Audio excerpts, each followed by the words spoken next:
السلام عليكم خوتي العزاز، كيف نتوما؟ لاباس عليكم؟ معكم جمال الزرفي فلوك.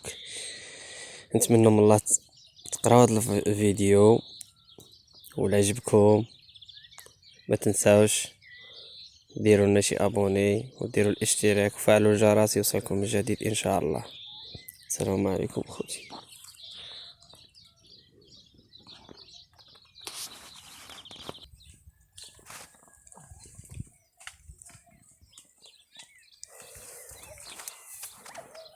وهذا هو جيبك هذا المخيم وكيقول له وحية الله قال له خلنا تبارك الله نجا ورجع ويسير وياه